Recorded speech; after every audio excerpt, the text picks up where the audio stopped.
Welcome. Thank you so much for being here, for joining us. We have an amazing panel to end our day, not end our day, but end our panels at the 12th Annual Black Women's Wellness Day. Today, our afternoon session is Defending Black Girls, Raising Well Black Women in the New World We Create. My name is Aaliyah Stevenson, Chief Programs Officer with the Foundation for Black Women's Wellness, and I am joined today by three amazing women who I have the honor of knowing and working with. And you guys will have the honor of hearing from them today. We all will. I will read their names and then read their bios, and then we're going to jump right into it. As usual, if you have questions, pop them in the chat. I'm sure there will be many things. With me today is Laleda G., founder of Defending Black Girlhood, Sagacious Livingston, founder and CEO of the infamous Mothers Movement, and Monique Minkins, director of coalition programs at End Abuse, Wisconsin. And we are ready to begin. So let me tell you about Laleda. Let me brag about these amazing ladies to begin. Laleda is a dynamic voice on behalf of Black girls and women throughout the African diaspora who carry the heavy burden of generations of sexual trauma as well as their own. She has committed her life to defending Black girlhood and healing of Black women. She's a biographer. Her critically acclaimed book, I Can't Live Like This Anymore, is a powerful tool to empower survivors to take back their lives. In this edgy inspiration, it's a triumphant story of victory from past scarred by sexual abuse. With more than 30 years in the fields of education and social services, she founded Black Women Heal, which is a Madison, Wisconsin-based nonprofit organization that inspires Black women to join her in her life's work to defend Black girlhood. Welcome. She also, Black Women Heal Day. She has also organized the International Healing Movement, April 1st, every year, Black Women Heal Day as well. We also have with us Sagacious Livingston, again, of the infamous Mothers Movement. She was born in Chicago, raised in what is now Bronzeville. She holds a bachelor's degree in English literature from the University of Illinois and also a master's in Afro-American studies and PhD in English literature, both from the University of Wisconsin-Madison. Her research focused primarily on literature. It is informed by a theory and criticism from the rhetoric of motherhood studies and Black feminism. Her coffee table book, simply titled Infamous Mothers, is inspired by this work, and so is Infamous Mothers, LLC.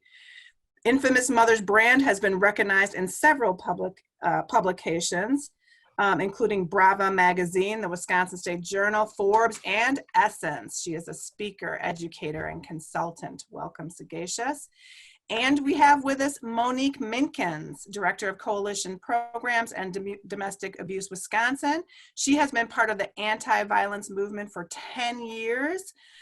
She's currently the director in that position, but she's also a social justice practitioner and a change agent who believes service to others should include helpful help that exposes those in crisis to options and choices that allow them to liberate themselves. Her ultimate goal is to facilitate the dismantling of white supremacy in the anti-violence movement and create a movement that serves all individuals who seek support and liberation.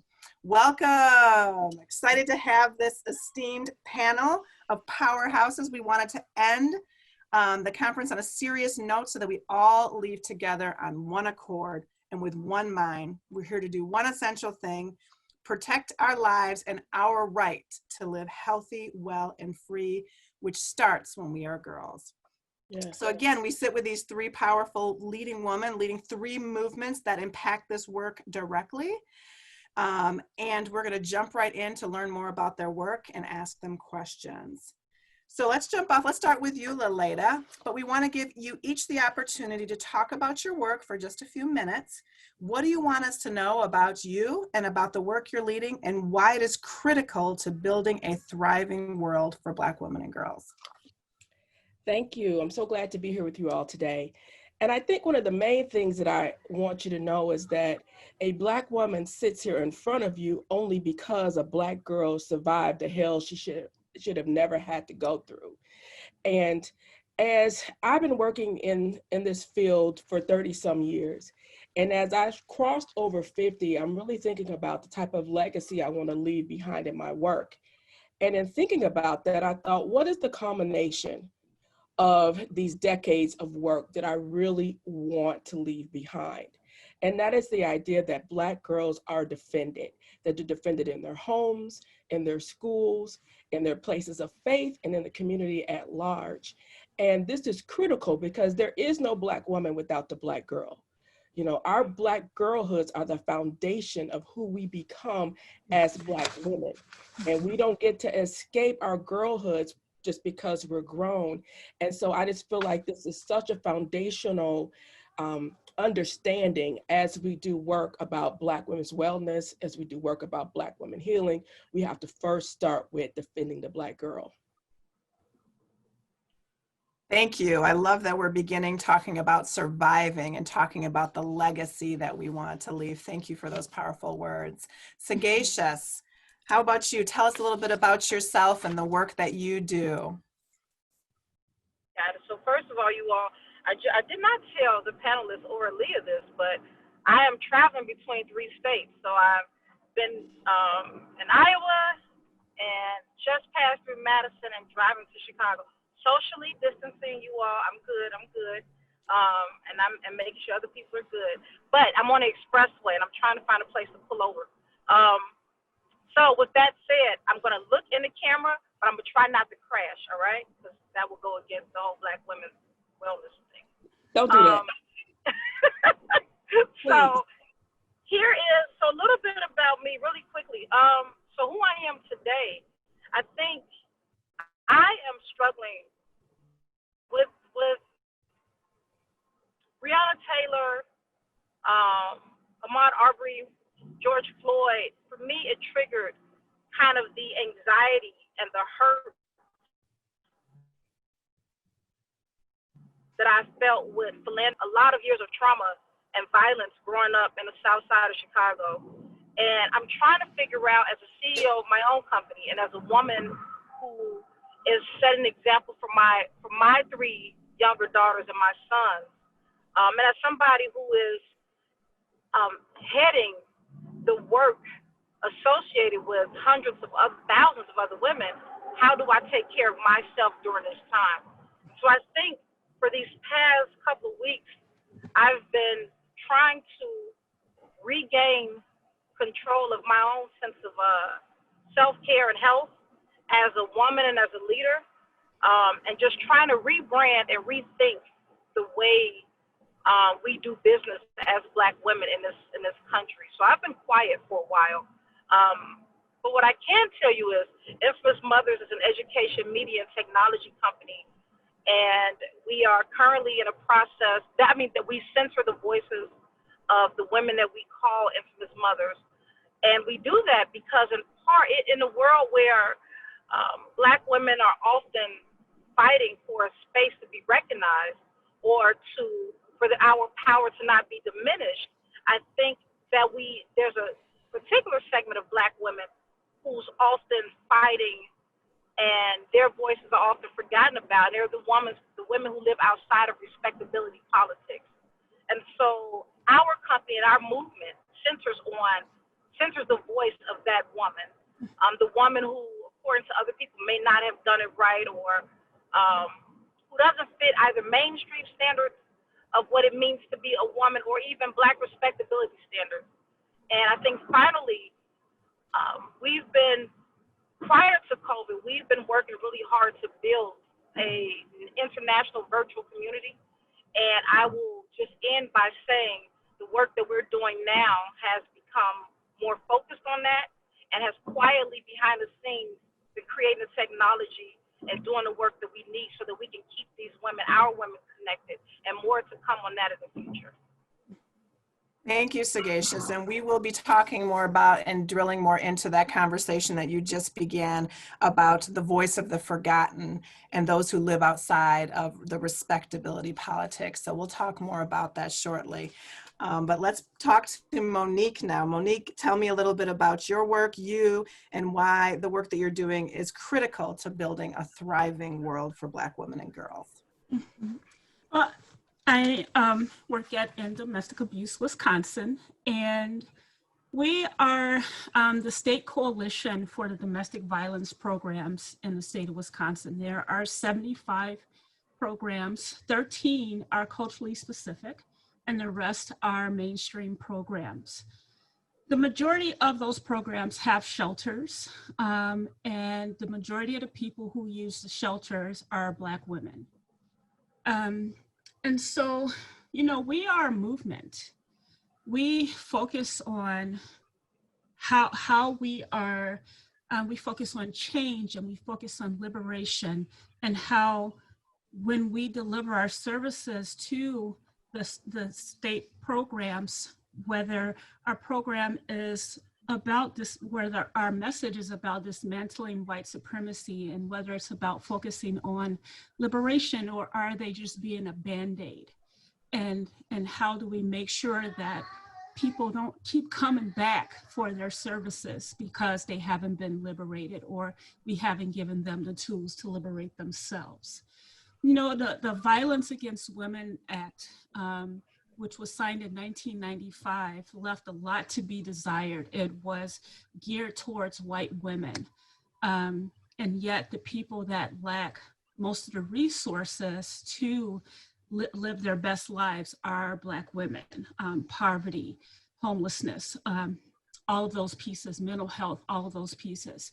And so how do we make sure that we fill in those gaps? And that's what we're trying to do, fill in those gaps, so that people, the survivors, are getting the help and the support that they need, and that they are able to liberate themselves, which is it. I want to work myself out of a job. I don't want to be doing this and hearing about these stories. These stories are heartbreaking and they're overwhelming. And so how do we interrupt those stories? How do we stop receiving those stories so that everyone is self-actualizing and reaching their goals, their fullest potential? Thank you. I love that. Liberation, change. There's a lot of powerful transformational words being used in the work that all three of you ladies are leading. Leleda, let me talk to you specifically. Every Black woman, as you talked about in the beginning, begins or starts their lives off as a little Black girl. But we know that little Black girls are at risk in so many ways.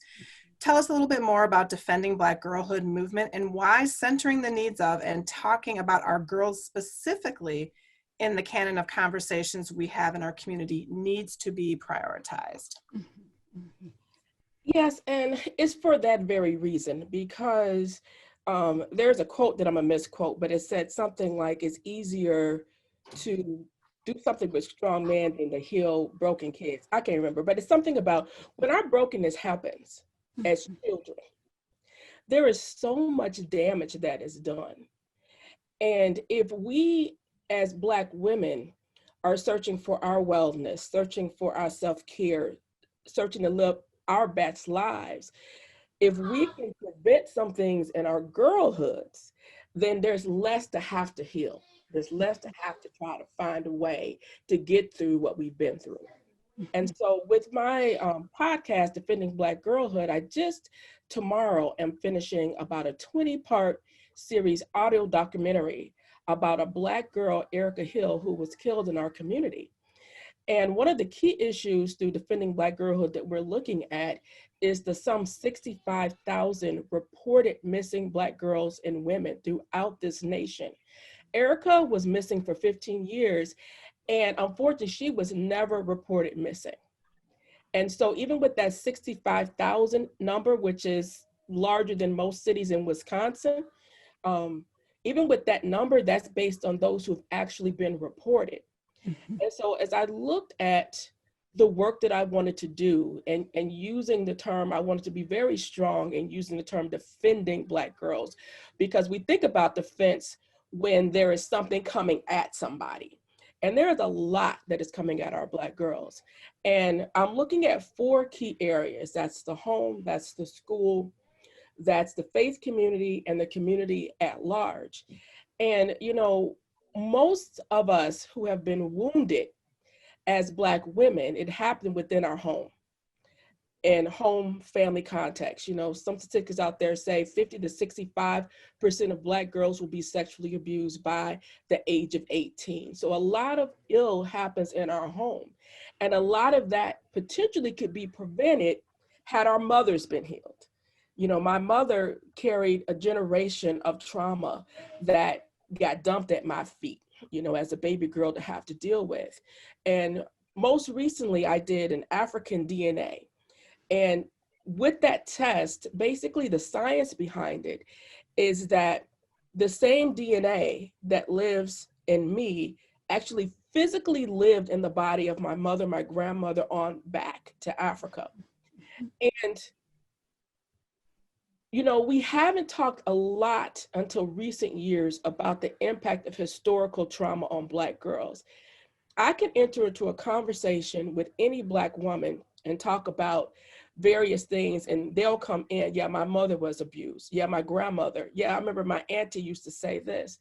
And so even if for our girls, even if they haven't hopefully been a victim of sexual abuse, we as Black women throughout the African diaspora carry within our bodies the DNA that was in the bodies of our foremothers that have gone through horrible atrocities where our bodies were not our own, our babies were not our own, our breasts were not our own. And so we carry forth that trauma. And for most of us, we don't even understand that we need to heal. And so we carry all of these things into every area that we're in, mothers, wives, teachers, whatever it is. And unfortunately, when we start talking about issues regarding Black women and Black girls, they're often left off. So as we're looking at defending girls at home, looking at multi-generational sexual abuse, we're looking at one of the top two reasons of death among Black girls are murder and unintentional injuries. And again, this is mostly going to be happening in home, in a family, or close relations. And so, you know, when we look at school, we know that our Black girls are being suspended 2 times that of white girls. When we look at church, you know, too many of us Black women have stories of being abused by deacons, saints, and friends in church. You know, when we look at some of the things that are going on with our girls right now, with sex trafficking, our Black girls are highly at risk. And the most crazy thing I've ever heard, our Black churches are actually where a lot of our Black girls are being recruited. And then when we look at our community at large, you know, once Black girls are vulnerable in their homes, they become more vulnerable in their schools. And when they're vulnerable and injured in their homes, in their schools, they become more vulnerable in the community at large. And so being on the defense for our Black girls means that we have less Black women to heal. Can I? Yes, please. And I think about that, and there's a part of me that says we need to go back as far as we can go, because there's so many things that we learned that we did not realize that we learned through white supremacy, and how we should be responding and acting in society so that the world was more palpable for white people. And so I am even feeling like looking at what is that, you know, what did it mean to have to breastfeed someone else's child? What did it say about us being able to withstand pain while someone experiments on us in their backyard and then becomes the father of gynecology, modern gynecology? And just looking at all those pieces of, you know, and doctors believe in we can withstand pain. All of those pieces that wound us, that wounded our parents, that wounded our parents' parents, and back and back and back. And just looking at all of those pieces, I think, and which will then allow us to decolonize and figure out a new way of being, because all of those things about white supremacy are so individualistic, and we are a communal people. And we forget that piece, and we don't lean on where we need to lean because of all of that. And so I feel like we need to go back far. We need like education overhaul. All these things I didn't learn in school. I went to an all-women high school, all-girl high school, all-women's college. I learned about the feminist movement, but I didn't learn about Angela Davis. I didn't learn about all of those people, and that is my motivation. That's who that's who inspires me, and that's who reminds me that is things are possible, and different ways of living are possible. And so I think we need to go way back, and just, I wish somebody could just pour some knowledge in all of our brains, or crop dust or something, so that we just have this new way of looking at the world and who we are and our worth, and all that we brought to this country and how we built it up. I think one thing that's important, Monique, a couple of times you've mentioned white supremacy. And I think one thing in understanding our journey as Black women and Black girls is that we have to take off male white supremacy and just leave it white supremacy, because most of our lives as Black women and as Black girls are impacted by white women. And that's a whole workshop all by itself. All by itself, yeah. But that's who I think has done the most harm. And so most definitely, there's a need to have that conversation.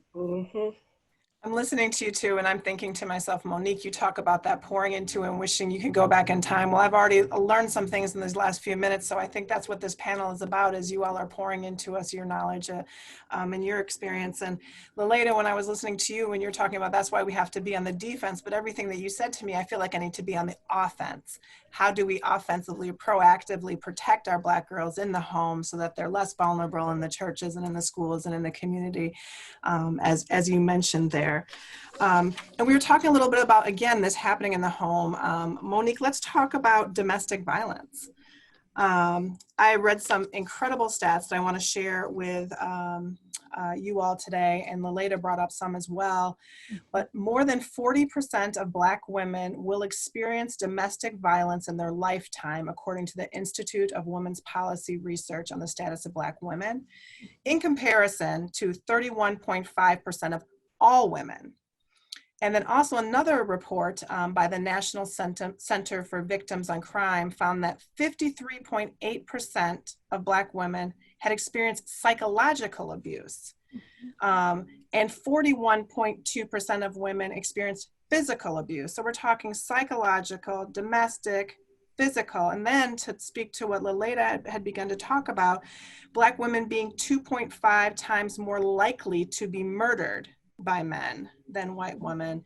And in 92% of these cases, so almost all of them, as Leleda talked about, the person who killed them knew them.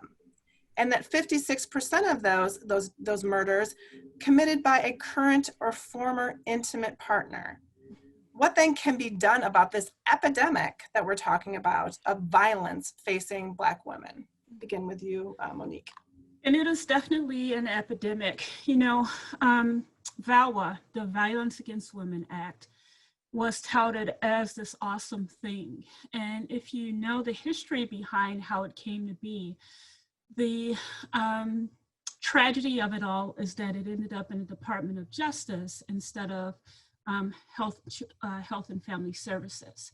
And so it got criminalized so that's about compliance, right? Instead of looking at healing and giving programs more leeway to specialize their programs. There's a framework that they have of restraining orders and the police and the relationship with the police and these programs where programs partner with the police, all the things that don't fit for Black women who don't necessarily trust the police, right?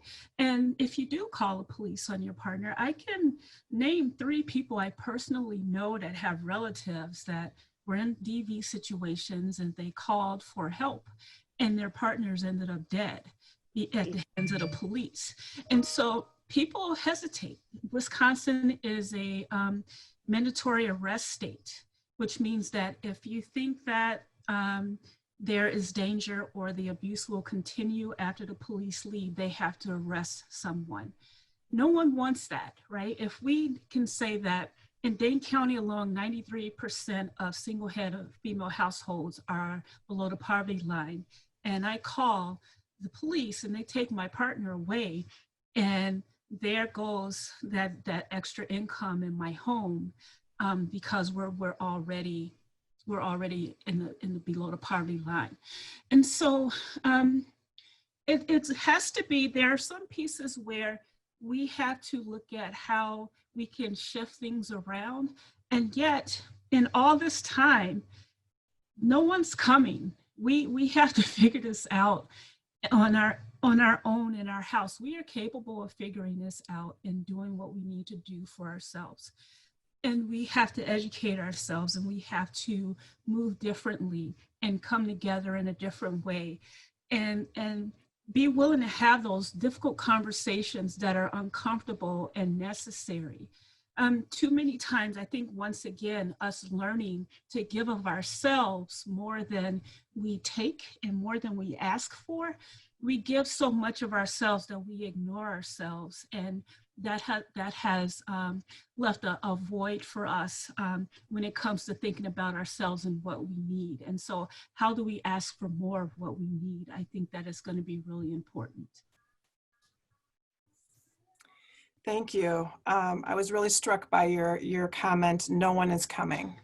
No one's coming. They're not coming. They haven't come.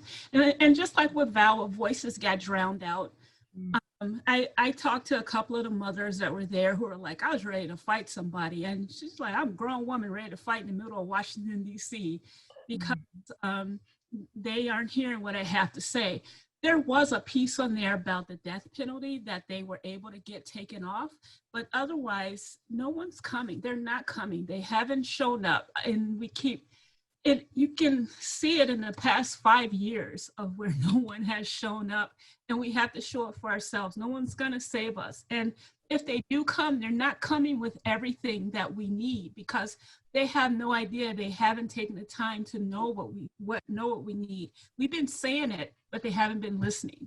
And the 2016 election told me they hadn't been listening, because I'm like, what are y'all crying for? What? Welcome to the party, right? And so no one's coming. It has to be us. We have to be bold and talk about what we need and what we want, and we have to go for it. No one's coming. And I don't even know if I want it.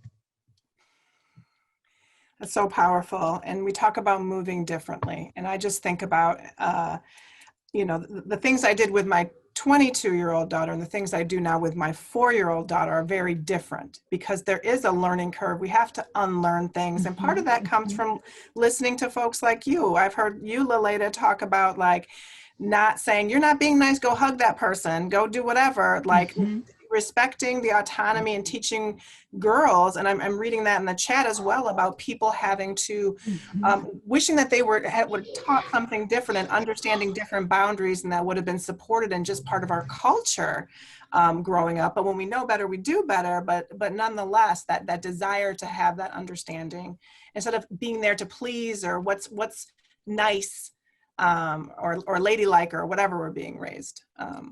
Aaliyah, can I share something? I want to challenge us as a Black community.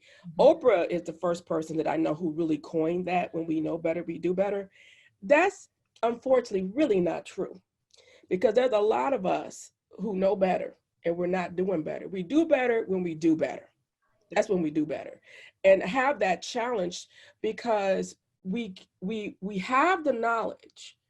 What we need is the courage to do the things that we must do as Black women for ourselves and for our girls.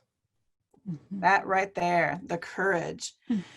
Let's talk about the courage to stand up for folks who are not part of respectability politics. Sagacious, I want to talk to you for a minute. Let's talk about infamous women.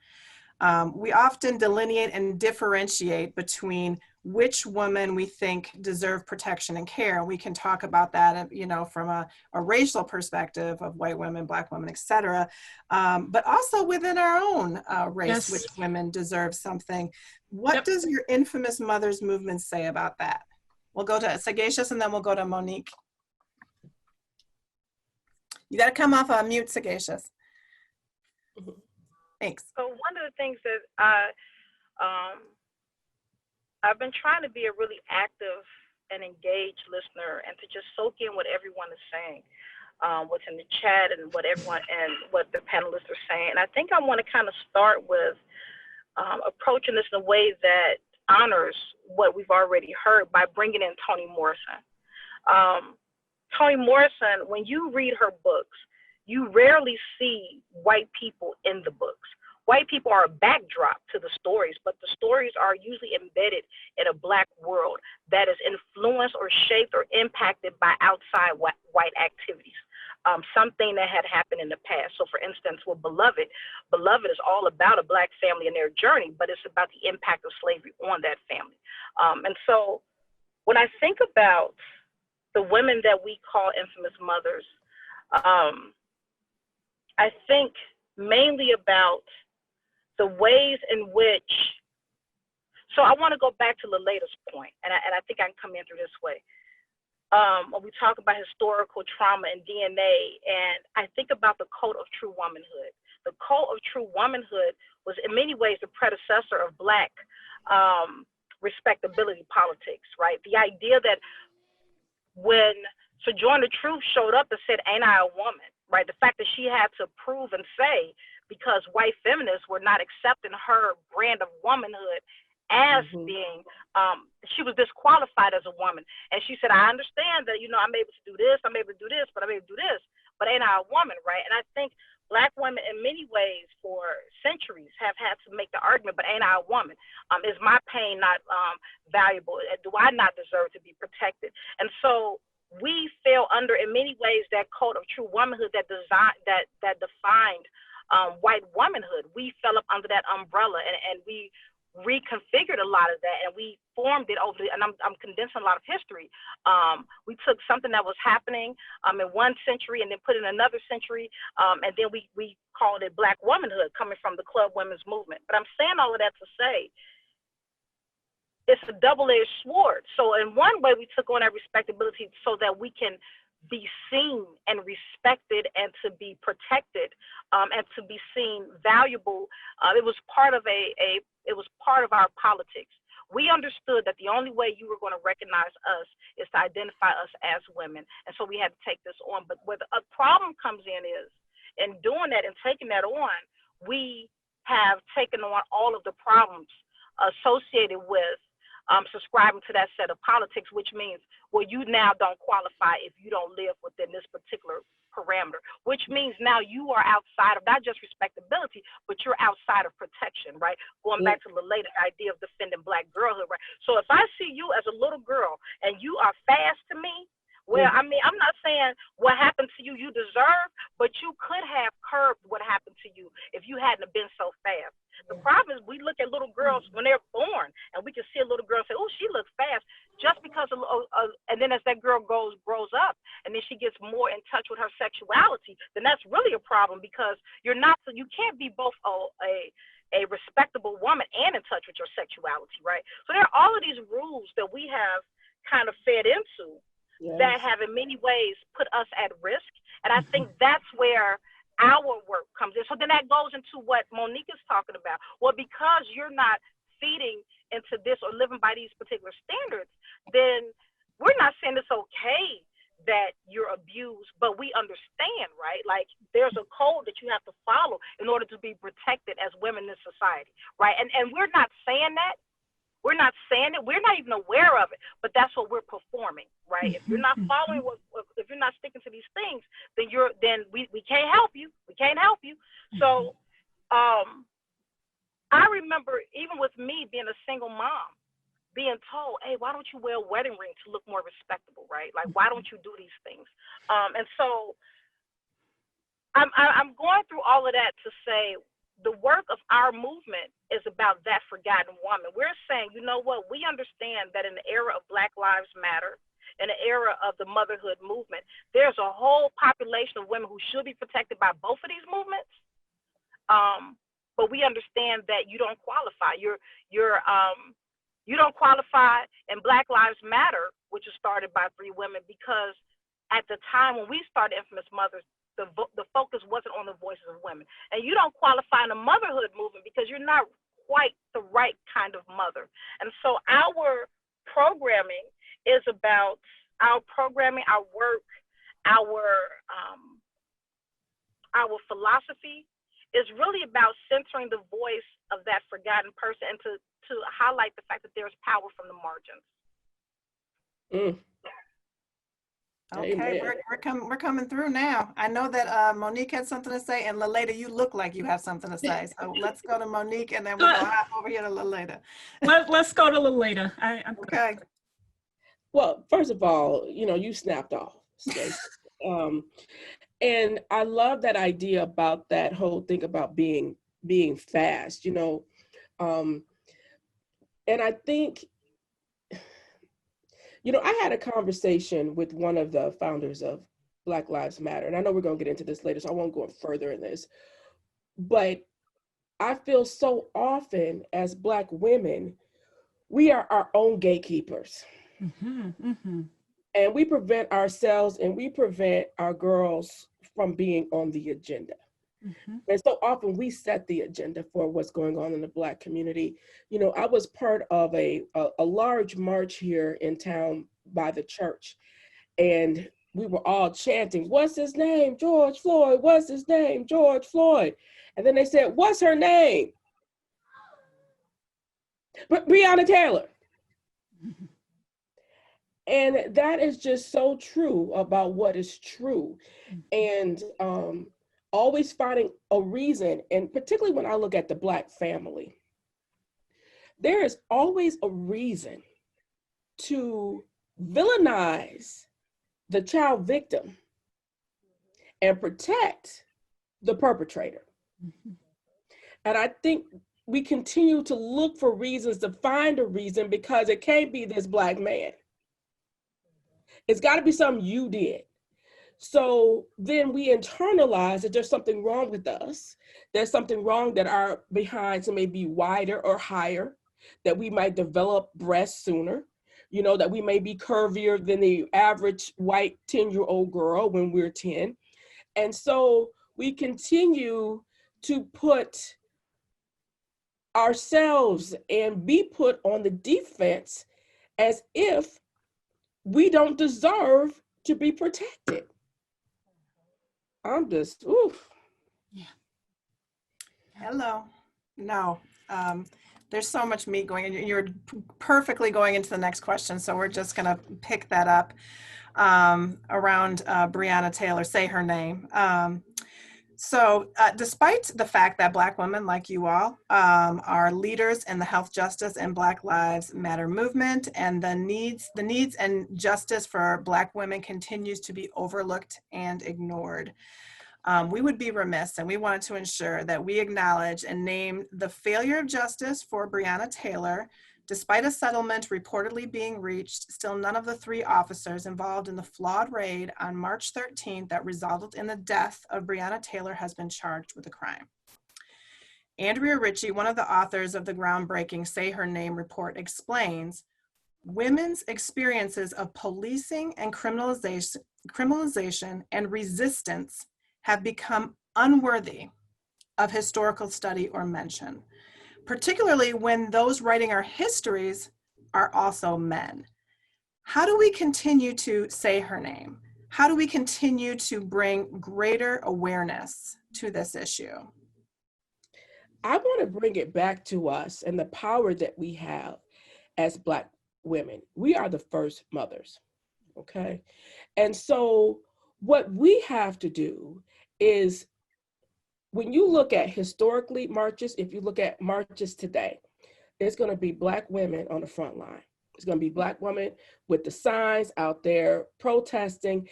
And so that means that we as Black women are making a decision about who we believe needs to be protested, about who we believe needs to be protected, about what names we will remember and what names we will say. And so although we look at, history as white man's story and all these issues that are out there, they are true. But when Black women begin to say that I will be my own priority My girls will be my priority. When Black women rise up in our own power and we begin to say that if there is an agenda that I am writing, I'm writing myself in at the top. Yes. Yes. So we got to call on our own selves. Like I said earlier, we are our own gatekeepers because we're the ones out there marching. We're the ones that the dogs got sicked on. We're the ones that the water hoses knocked down. We're the ones who were arrested and raped in the jails. We hear about Martin Luther King's letter. There's a whole lot of women that were beat, arrested, and raped in jail. So we have to tell our own story. That's right. You know, I have this thing behind me that says Black women will always be too loud for a world that was never intended to hear us. Black women, we must first hear ourselves. Black women, we must secondly hear each other. Yeah. Okay? We need to get loud as hell, right? We are loud. We are already loud, but we are not being loud You're right. about ourselves. We are not being You're loud right. about our girls. Right, right. I wholeheartedly agree of how do we tell our story and how do we see our worth? You know, it's about our worth and what do we think is important. And I can see where sometimes we put, you know, a Black man gets killed and I have a son. I can see that happening to my son, and it makes my heart drop. It makes me breathe weird, or, you know, it disrupts it's jarring. And I can see that, and still we have to center ourselves. We are dying. We are dying. It's not just that we are missing out, we are dying. And we also, once again, as that gatekeeper, do it to ourselves of determining who is worthy of our support. I think about Breonna Taylor, and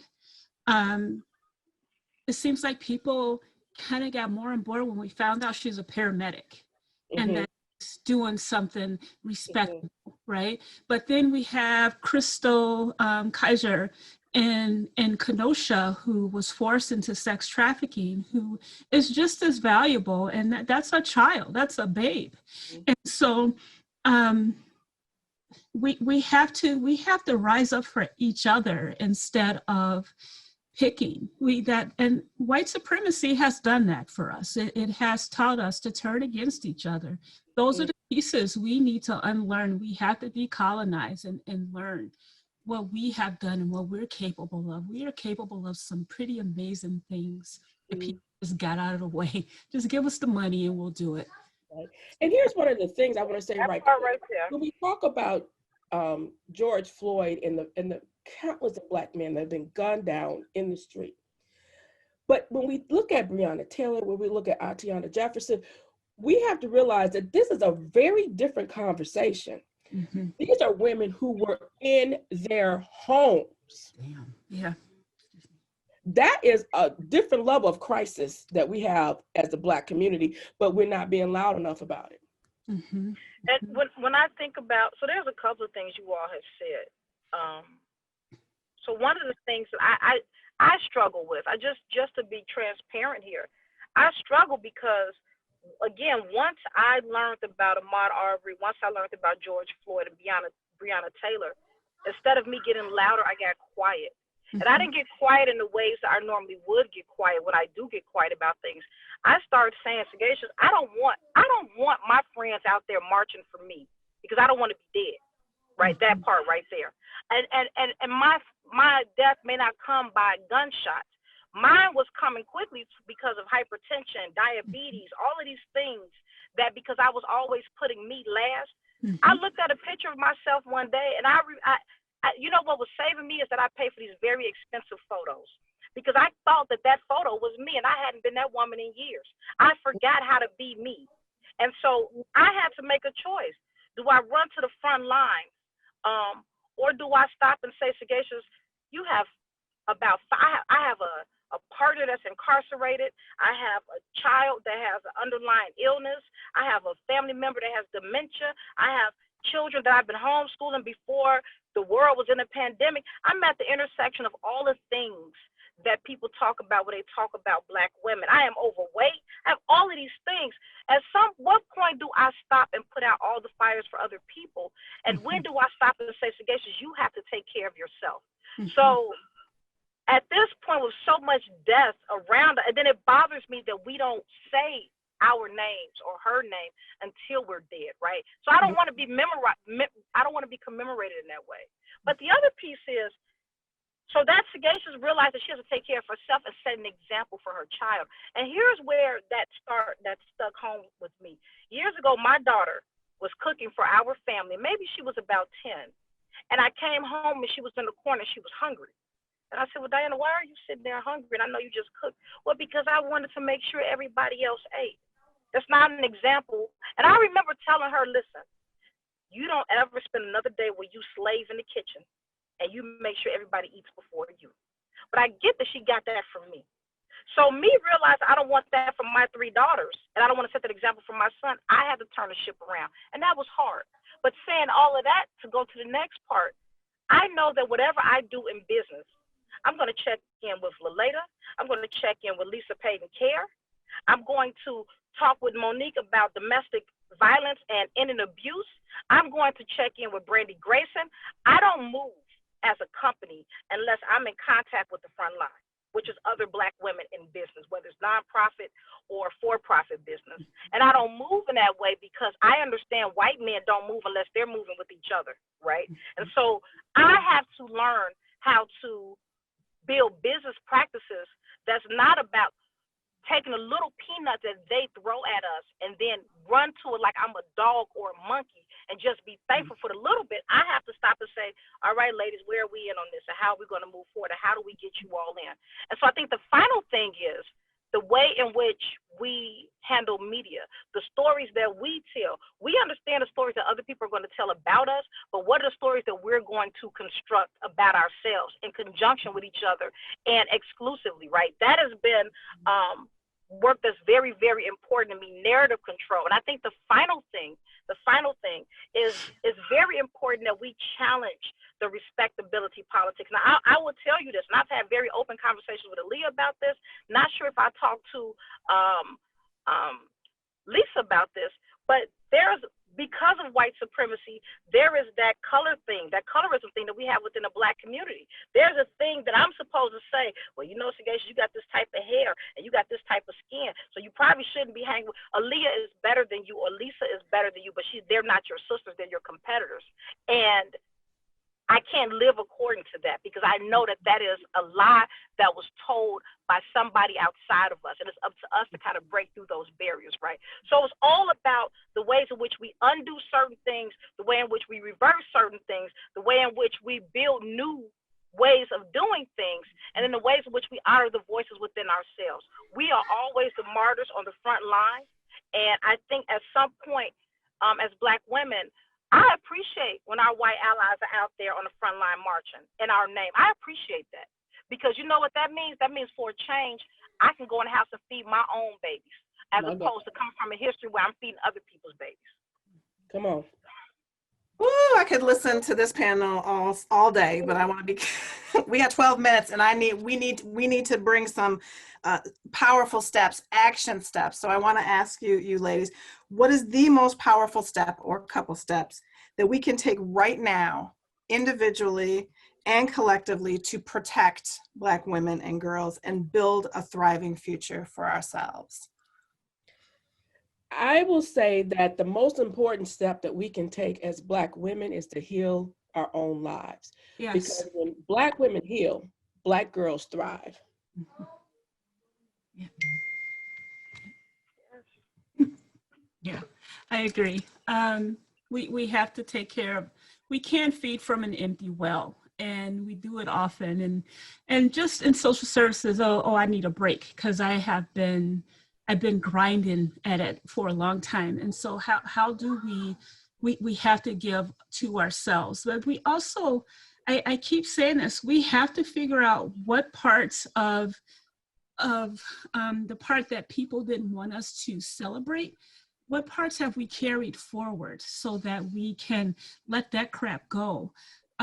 it's killing us. It's the things that the principles of white supremacy, we can't keep up with them. I don't want to keep up with them. And they're killing us. And so how do we let that go so that we can take care of ourselves? Because it kind of goes hand in hand. There are those messages that we've received. And there's that piece of, I got to take care of myself, but there's this thing over here and that thing over there, and we don't do it. And so how do we prioritize that? And how do we tell our stories? Thank you. I'm hearing the healing. We need to heal. I just wonder, what does that look like? What does healing look like? We hear Sagacious naming things and naming the thoughts that come into our head and challenging them. But what else does the healing look like? We have to be honest with ourselves. We lie to ourselves all the time. And we have to be honest with ourselves and say, this isn't working. This is why it's not working. And sometimes the hardest thing to do is the most healthy thing to do. And Leleda talked about that courage. And sometimes we hesitate in pulling out that courage. And yet we need to, because that's what's going to save our lives. Like I said, we are dying. Because we are nice, or we don't want someone to go to jail, or we don't, whatever it is, we are dying and saving other people, but we're not saving ourselves. And so we have to figure that out. We have to be honest with ourselves. And maybe it's finding someone to hold you to it. Maybe it's, I don't know, but we have to be honest with ourselves. And I think it's important for us to understand too, that healing is like that ugly cry. Like, it's not pretty. Healing is not getting a pedicure. Healing is not Instagram. You know, healing is going to the ugliest, darkest part of yourself and facing it. And part of it is realizing that the ugliest, darkest part of ourselves, sisters, it's not even us. It's the shame of somebody else or some shit that they did to us that we're carrying. So, but because we're not facing it, we're carrying it as if it's our own. And when we really face it, we find out most of the shit that we dealing with isn't us. And that's half the way to healing. And so, you know, my mother used to say, you know, what is your basic maladjustment? And I'm gonna say that for healing, you know, we can't do it all at once. And there'll be some things that we are healing the rest of our lives.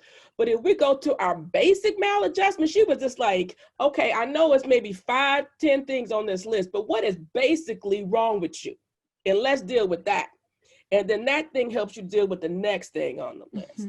But we have to look at our lives. What is the basic thing that we see as patterns in our lives? Is it Tyrone? You know, is it self-sacrificing? You know, so what is your basic maladjustment? Start there. You know, I think about what Leleda is saying, and I can tell you, it came a point in my life where I couldn't bear the things that I was bearing. When I started knocking on family members' doors, making phone calls, like, oh, this is your shit here, you can have it back. Oh, such and such, okay, this is your shit, you can have this shit back too. This ain't mine, right? And then once I finally, and folks were surprised, and I was surprised, but then once that first phone call happened, I didn't care what happened afterwards. I didn't care what you called me, what you thought about me. I need the whole fat phobia thing. That wasn't mine. The whole idea about having African features and being dark and feeling lesbian, that wasn't mine. The whole thing about what kind of hair I was supposed to have, that shit wasn't mine. I gave it back to everybody it belonged to. Give it back. Then I figured out what was mine. And then I was able to work from a very honest and real place from there, right? So I think one step for me, I can't speak for other things, was to give it back. Another step for me is that whole piece about being radically and brutally honest with myself. I want to respond to one of the comments in the chat about being fast.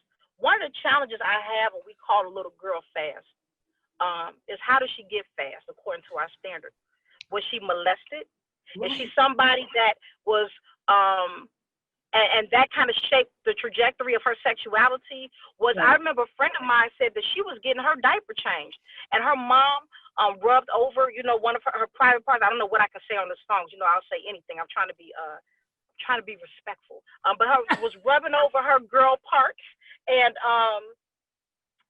she said, "Oh, Ma, that feels good. Do it again." Her mama dropped her on the floor. Now the girl didn't know what it was. She didn't know what it was called. But her mom saw her as a monster because a part that was touched that was created with all of these nerves and it's meant to feel good when you touch it. She responded like a human and her mom dropped her. Did that shape her sexuality? I mean, there's so many things that when we call a girl fast, that we're not taking into account her context and her history.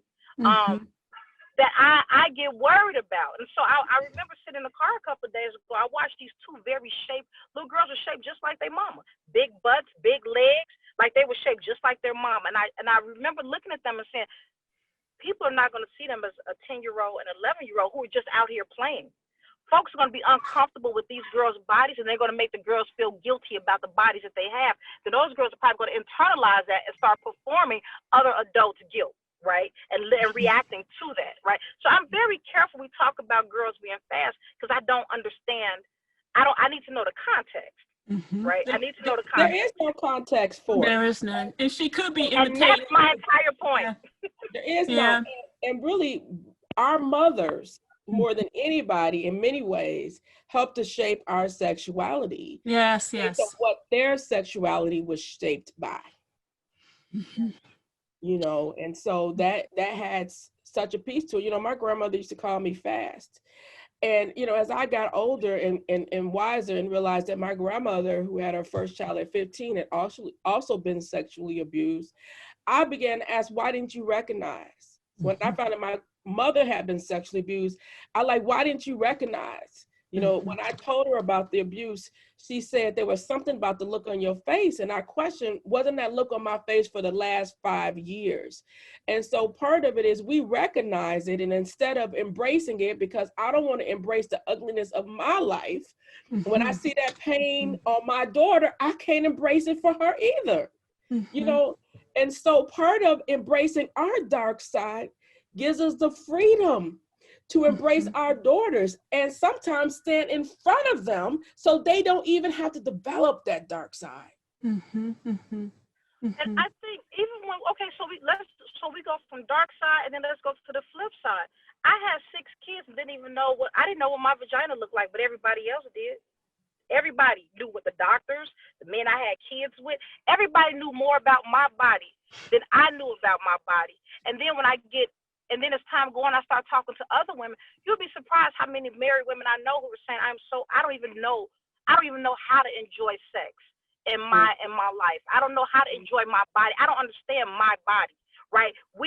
Everybody has a right to us, but we don't have a right to ourselves is the point that I'm trying to. We don't have a right to look at ourselves. We don't have a right to think about ourselves. And so how do you expect us to be a well Black woman when we have the least information about our own selves?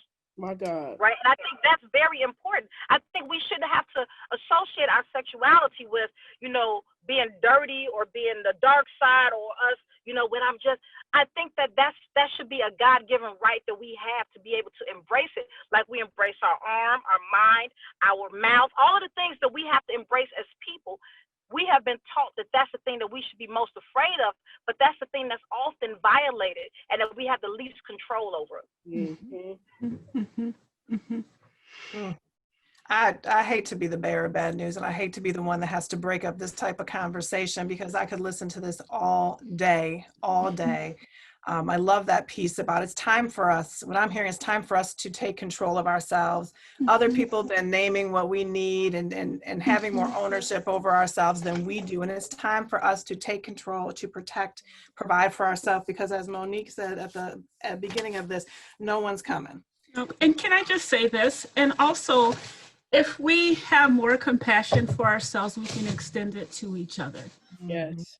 Because that is missing, right? And to our girls. Yes. And to our girls. We see sometimes what we see in our girls, we see in ourselves, and we haven't reconciled with ourselves what happened to us. And it's a sore spot, and it's something that we blamed ourselves for instead of the person who was doing whatever it is they did to us. And so if we can extend compassion to ourselves, it will allow us to extend it to others and to one another. Yes. Thank you. Thank you so much. Incredible, powerful, impactful women. I'm going to watch this over and over again. Take these nuggets, continue to learn. This will not be the last time, the only time we hear from you all. Thank you for being part of our circle always. I want to tell the ladies in the session, this is your last opportunity to enter for prizes. At the end of the day, we're going to be closing our sister circle with giving away prizes and hearing from the talented K-Love, as well as just recapping this amazing event and experience that we've had together. So round of applause, please, everybody, for our amazing guests. Thank you so much for being with us. I've been looking forward to this panel all week. I look forward to hearing from you guys all year. I continue to support all the work you're doing in the community and excited to be partnering with you. And I think I speak for everybody. Great panel, clap, clap, clap, high fives, raising the roof. So thank you again. And we will see you guys shortly. I believe we have a break, a musical interlude from 3 to 3:20. So let's get our boogie on and then right into the closing sister circle and closing our 12th annual Black Women's Wellness Day. Thank you all. Blessings, sisters.